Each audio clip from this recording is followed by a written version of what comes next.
आज की वीडियो में हमने एक बहुत महत्वपूर्ण विषय उठाने की कोशिश की है, जो एक व्यवहारिक रूप से आप लोग देखते भी हैं। समाज की बहुत बड़ी समस्या भी है, हमारे सनातन धर्म के सामने बहुत बड़ा चैलेंज भी है।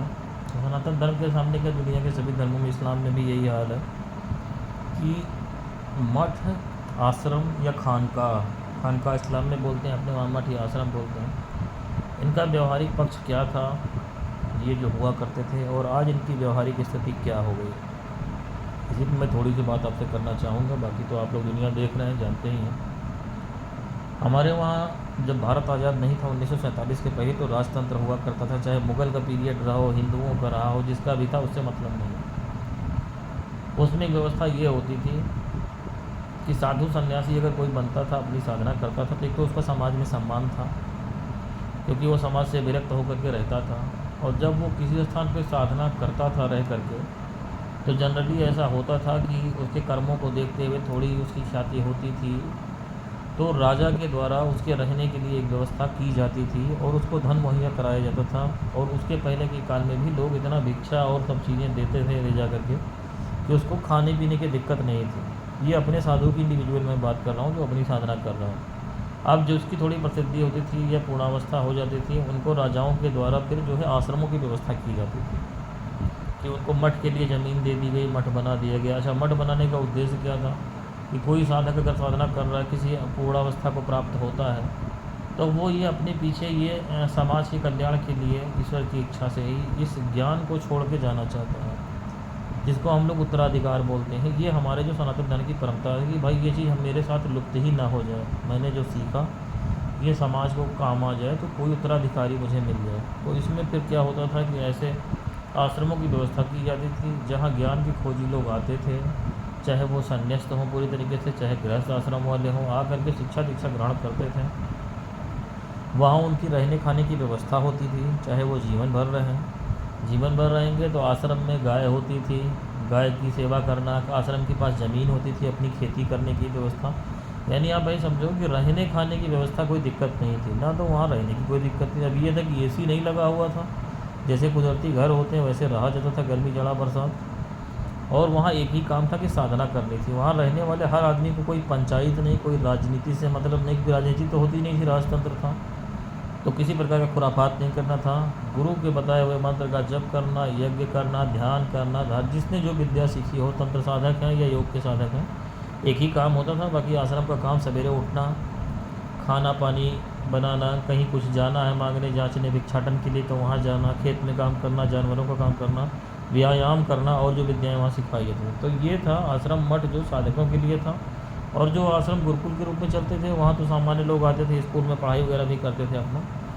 तो कुल मिला के मेरा कहने का मतलब ये है कि पहले इस तरीके के आश्रमों में जो लोग आते थे, वो सिर्फ एक तरीके से ज्ञान सीखने के लिए आते थे, और ये तय करके आते थे अपने घर से कि यहाँ साधना ही करने चल रहे हैं, ईश्वर को खोजना है, कोई विद्या सीखनी है, कोई ज्ञान सीखना है, किसी और खुराफात को लेकर के नहीं आ रहे हैं। या तो वैराग लेके आएंगे तो पूरा जीवन भर रहेंगे, कुछ समय के लिए आएंगे तो सीख के चले जाएंगे, गृहस्थ अगर हैं तो। और उसमें भी जो गृहस्थ लोग आते थे, वो अपने धन की व्यवस्था करके आते थे, कुछ ना कुछ जाते समय गुरु दक्षिणा के रूप में वहाँ या तो दे जाते थे, या जितने दिन रहते थे खर्चा उठाते थे। और बाकी जो ब्रह्मचारी लोग थे, उनकी व्यवस्था समाज करता था, राजा के द्वारा किया जाता था। और लोगों के जो आज हम कहते हैं दान देने का मामला, तो वो दान का मतलब क्या था, दान कहाँ दिया जाता था, दान यहीं पे दिया जाता था। तो इससे क्या है कि आश्रम के लोगों के पास सिर्फ एक ही काम था कि वो अपनी साधना करें, धन का अभाव उनको समस्या नहीं डालेगा, ना उनकी ज़मीन कोई हड़पे जा रहा है, ना उनको जो है पैसे की दिक्कत आएगी, खाने पीने रहने की, सिर्फ साधना करनी है। और ऐसे ही ये सब कुछ चल रहा था 1947 तक, जब तक देश ये आज़ाद नहीं हुआ। अब आज़ादी के बाद इस देश की जनसंख्या भी तेज़ी से बढ़ी। जब हमारा देश आज़ाद हुआ तो पूरे हिंदुस्तान की जनसंख्या कितनी थी, 50 करोड़ भी मुश्किल से रही हो, मान लीजिए। आज कितनी है, तो उसका 3 गुना पहुंचने वाले हैं हम लोग। तो कितने साल हुए आज़ाद हुए, तो ये बहुत बड़ा प्रश्न चिन्ह है। दूसरी बात क्या है, राजतंत्र ख़त्म हो गया, और जब लोग बढ़े तो ज़मीन के लिए होड़ मची। अब आश्रमों की ज़मीन पे तो लोग वो बिल्डिंग बनाए जा रहे हैं। फिर जब धन का लोभ बढ़ा और साधक कम हो गए, फिर जब धन की भौतिकता बढ़ी, दुष्प्रचार हुआ, धर्म का लोभ होने लगा, तो फिर ये बहरूपीय पैदा हुए थे साधु महात्मा के रूप में। अब आप देखो रामकृष्ण परमहंस के कितने शिष्य होंगे, मुश्किल से एक विवेकानंद को आप जानते होंगे 2-4 और उंगलियों पे गिन सकते हो। उनके कितने शिष्य उन्होंने बनाए। इसी तरीके से बाबा कीनाराम घोरी बनारस में देख लो आप, उनका अपना जो आश्रम है, लेकिन उन्होंने कोई बाहरी कोई शिष्य बनाए, कितने शिष्य हैं उनके। ये सब कितने बड़े, साईं बाबा के कितने शिष्य आपको मिलेंगे, कहीं कोई मिल रहा है। आज के गुरुओं को देखो, उनके तो हज़ारों लाखों में शिष्य हुए जा रहे हैं आश्रमों की तो। और इन लोगों का जीवन देखिए, बाबा कीनाराम का देखिए, साईं बाबा का देखिए, रामकृष्ण परमहंस का देखिए, कितने रुपए की संपत्ति ये थी। साईं बाबा तो कफन का कपड़ा पहनते थे, और आज देखो आप अरबों रुपए के जो है वो रिजॉर्ट जैसे अत्याधुनिक उनके आश्रम बने हुए हैं, उसमें जो है व्यवस्थाएं, उसमें रहता कौन है। एक भी साधक आपको देख जाए मिल जाए जो साधक जो साधन को चलाने वाला गुरु हो जाए वही साधक नहीं है। तो जो आएंगे वहाँ फिल्म इंडस्ट्री के लोग आते हैं और दुनिया भर के लोग आते हैं, मौज मस्ती मतलब साधना छोड़ के सब कुछ होता है। तो ये इसका विकृत रूप हो गया। इसका कारण यही है कि इसका व्यवसायीकरण हो गया है, साधक रहे भी नहीं, क्योंकि साधना किसको करनी है, क्यों करनी है, पहले तो ये मालूम ही नहीं है। भाई साधना कौन करेगा, जिसको संसार से छूटना होगा वही तो साधना करेगा। और अब साधना कौन कर रहा है, ये आप प्रत्यक्ष रूप से ज़्यादातर लोग उसमें वही है जो मानसिक तनाव से ग्रसित रहते हैं, जीवन की परिभाषा को लेके ही कंफ्यूज रहते हैं। या ऐसे बच्चे जिनको बचपन में माता पिता ने समय नहीं दिया, वो डिप्रेशन में ही बड़े होते हैं। वो बड़े होकर फिर उनका अपना शादी ब्याह हो जाए तो उनके माँ बाप उनके सामने पैसे फेंक देते हैं और उनको किसी से मतलब नहीं रहता, पैसा दे दिया बस हो गई, अब इसके बाद तुम पैसे सब कुछ कर दो। वो बच्चे शुरू से डिप्रेशन में रहते हैं, फिर वो अपने बड़े होते हैं, नौकरी पाते हैं, तो वो हमेशा उस रिक्तता से जूझते रहते हैं। तो वो ऐसे ही गुरुओं आश्रमों की तलाश करते हैं, चूँकि उनके पास पैसा होता है, तो ऐसे उल्टे सीधे बाबाओं के चक्कर में फंस जाते हैं। और वहाँ साधना तो कुछ होती नहीं है, उनके धन पे उनकी नज़र होती है, उनसे दक्षिणा ले लेते हैं, उनकी पूरी गारंटी ले लेते हैं वो बाबा लोग कि तुम पैसा दो, मैं तुम्हारा सब देखे हुए हूँ, मैंने तुम्हारा सब पाप पुण्य में संभाले हुए हूँ।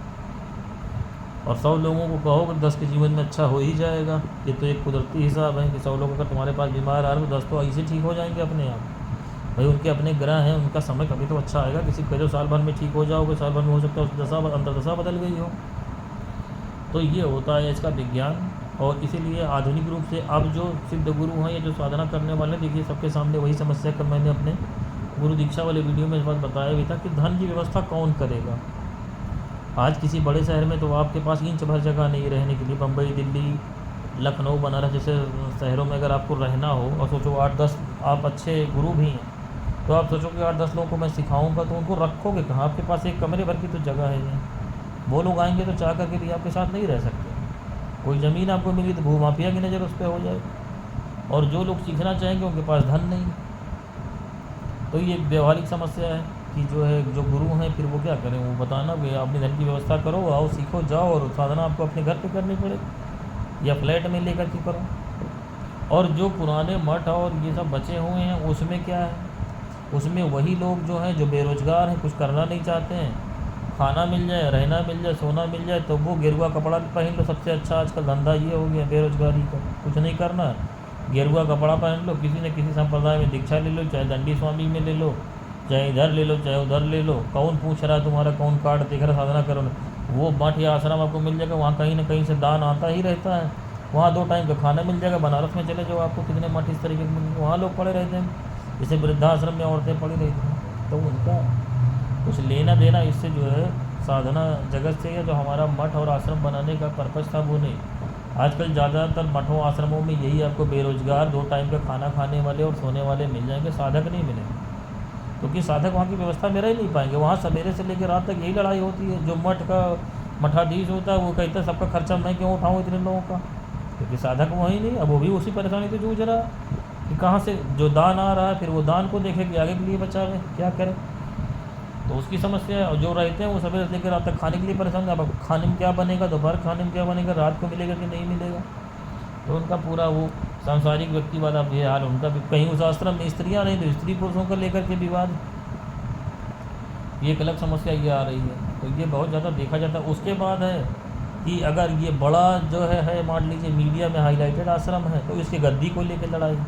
अब 10 लोग उसमें रह रहे हैं, जो कोई है मठाधीश उसकी सेवा कर रहे हैं, तो अब वो मठाधीश के मरने का इंतजार। अब ये मठाधीश मरे तो ये करोड़ों रुपए का मठ है, इसकी संपत्ति है, अब इस पर जो है मेरा कब्जा हो जाए, ये लोग मर जाए तो अब वो कुछ तो ऐसे रहते हैं कि गुरुओं को मारने के प्रयास में भी रहते हैं तंत्र मंत्र के जरिए। हम ही लोगों के पास कितने केस इस तरीके का आ चुके हैं कि कोई तरीका बताइए कि इनके ऊपर मारण का प्रयोग कर दिया जाए, वो गद्दी पे बैठे हुए हैं और जो है वो हट जाए, दूसरे को बैठाना। अब उनको मार के बैठने के चक्कर में ये मठों की हालत है। जो सीधे साधे गुरु हैं उनको मारो, करोड़ों रुपए की संपत्ति है वो हड़प लो, किसी गुंडे बदमाश को गेरुआ कपड़ा पहना के बैठा है। मैक्सिमम मठों की हालत यही है। तो पता चला उसका इतिहास खंगालो तो कहीं वहाँ का नेता था, कहीं का वो अध्यक्ष था, कहीं कुछ था, बेरोजगार, और वो उसके सारे काम जारी रहते हैं। फिर वो मठ बनने के मठाधीश बनने के बाद फिर वो कौन सा काम नहीं कर रहा, दारू भी पी रहा है, नॉनवेज भी खा रहा है, वेश्याओं को बुला रहा, आप देखने जा रहे हो उसको, भाई कोई किसी की जिम्मेदारी नहीं ले पाएगा ना कौन क्या कर रहा है। तो ये बहुत बड़ी व्यवहारिक समस्या है कि जो इसका वास्तविक स्वरूप था मठ या आश्रम का, ये बिगड़ता चला जा रहा है। और अब जिसको साधना करनी है वो अपने खर्चे पे करने की तैयारी करे, क्योंकि व्यवहारिक रूप से ही किसी कहीं ऐसे मठ और आश्रम है जो किसी का बोझ उठा सके, क्योंकि देश में इतनी गरीबी है।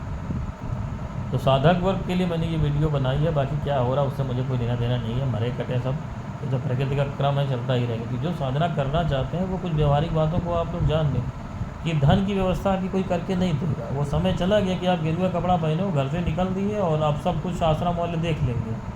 ऐसा नहीं, अगर ऐसे कोई आश्रम आपको मिले तो वहाँ जाके नौकरों की ज़िंदगी आपकी हो जाएगी, बर्तन ही मांजोगे और आश्रम का काम करोगे, साधना वाधना भूल जाओ। और ऐसे मैं कितने साधुओं से मिल चुका हूँ, हरिद्वार से लेके बनारस से लेके दुनिया तक, जिनकी जो है आधी उम्र गुजर गई, सिर्फ वो रोना चाहते हैं किसी तरीके से नरक से निकल के बाहर आ जाए। अब निकल भी नहीं सकते, एक बार शपथ पत्र पर दस्तखत कर दिया कि अब तो यहीं रहेंगे, संसार से नाता कट गया। तो मजदूरी करनी थी तो बाहर ही क्या बुरा था, यहाँ सांसारिक सुख मिल जाते, 400 रुपया दिहाड़ी मजदूरी तो मिल रही थी, पत्नी बच्चे परिवार साथ में रहता, वही काम वहाँ कर रहे हो जाकर। तो ये है कि जिसको साधना करनी हो, चाहे वो किसी भी माल से करें, तंत्र में करें आप, या योग साधना करें, कुछ भी करें, तो आप ये सोचो कि धन की व्यवस्था अपनी करनी पड़ेगी आपको। आप कोई ना कोई, चाहे भाई कोई बहुत बड़ा ज़मीन जायदाद रखे हो कि 50 लाख का बेच दिया तो उसको बैंक में जमा कर दिया, अब उसमें 25,000 रुपया पेंशन मिल रही है, कितना है उसका जो है 7% सालाना है शायद, तो वो 12 महीने में कितना आपको मिलेगा, ऐसी कोई व्यवस्था हो। या सरकारी नौकरी से रिटायर हो आप, तो आप इस तरीके से कर सकते हो। अब हम लोग क्या है, हम लोग तो काम करते हुए ही कर रहे हैं ना, कोई हमारे पास रखा तो है नहीं। हमारे गुरुजी थे जो LIC के इतने बड़े अधिकारी थे, नौकरी में 37 साल की नौकरी में, मैंने ऑटोबायोग्राफी ऑफ योगी करके दिया है, उनका वीडियो जो लोग देखना चाहें देख सकते हैं। 37 साल की LIC की नौकरी में 14 साल लीव विदाउट पे रहे, अपने खर्चे पे जाते थे। बिहार स्कूल ऑफ योगा जब थे वो 6 साल के लिए। हम लोग का भी वही, हम लोग सारे काम करते हैं, अपने व्यवसाय करते हैं, अपने अकेले अपार्टमेंट में जो है परिवार से अलग अपार्टमेंट लेके मैंने खुद अपनी साधनाएँ करी। कहाँ से कोई बाहर से आएगा, मैं जो है जाकर के कहीं से ले रहा हूँ किसी के आश्रम में। ये सब हम लोग को खुद मेरे गुरु का ही बताया हुआ, तब आपको बता रहा हूँ। तो उन्होंने मुझसे क्या कर साधना शुरू करने को पहले कि कहाँ से पैसे कहाँ से लाओगे, शरीर को ज़िंदा रखने के लिए क्या करोगे, या तो भीख मांगो और या तो कोई काम धंधा करो। तो बढ़िया से बढ़िया पढ़ाई लिखाई करो ताकि कुछ काम धंधा करो, पैसा आवे। पैसा आएगा तो हवन के लिए पैसा रहेगा, साधना के लिए, रहने के लिए घर चाहिए। अब जिसको तुम आश्रम वो खानकाह कहते थे, वो फ्लैट का रूप ले लिया, 1 BHK फ्लैट ले लो, हो गई खानकाह तुम्हारी, अपना करो उसी में साधना, एकांत कमरा। योगानंद जी ने भी अपनी किताब में यही लिखा, उनको गुरु ने भी यही समझाया, तेसर जी ने। सब हिमालय चले जाएंगे, हिमालय खाओगे क्या, तो हिमालय चला गया वो ज़माना हिमालय वाला, ये TV पे दिखाता है हिमालय में। ज़रा एक दिन पहाड़ में जंगल में रह के देखो, नानी याद आ जाएंगी। और जो वहाँ हैं वो उनको उतनी सिद्धियाँ प्राप्त होती हैं कि जो ट्रेडिशनली वहाँ रहे हैं, उनका चौथा पचवें शरीर की स्थिति आ गई है कि वो बिना भोजन के जिंदा रह सकते हैं। उतनी सिद्धि नहीं हो जाएगी शुरू में किसी। जिसको साधना करनी है वो उसको एकांत कमरे की ज़रूरत है, एकांत की ज़रूरत है। आप ऐसे समझो, आपको एक एकांत घर चाहिए, चाहे वो फ्लैट हो, किराए का कमरा हो, कुछ हो, और ऐसा स्थान हो जहाँ यज्ञ कर सको। अगर हिंदू विधि में हो, इस्लामिक में हो, तो उनके अपने तरीके जो इस्लाम के हैं, बकरात वगैरह सदका कर सको, मीट मछली बना सको, फातिहा दे सको, ये इस्लाम में हो गया। और दूसरी बात ये है कि यज्ञ करने का स्थान हो और धन होना चाहिए, सबसे बड़ी बात। और आपके से दुनिया भर की झंझट ना हो, तो 40 साल से उम्र ऊपर हो, 40-45 साल से कि भाई बच्चे अच्छे, चलो अपना जो सांसारिक दायित्व तक कर लिया, या शादी होने के पहले ही 14-15 साल की उम्र में इस काम में आ गए कि चलो 25-26 तक सब कर लिया, तो शादी ब्याह 30-32 साल में कर रहे हो, कम से कम एक साधक बन चुके तो शादी ब्याह हाथ लगाए। तो इसका ये व्यवहारिक पक्ष है मठ आश्रम इत्यादि का, जो है, जो मैंने आपको एक जनरल बातचीत के रूप में समझाने की कोशिश की। बाकी और किसी के कोई क्वेरी हो तो इस विषय में हमसे जो है व्हाट्सएप पे या आप जो है मैसेज के जरिए संपर्क कर सकते हैं। आज की वीडियो में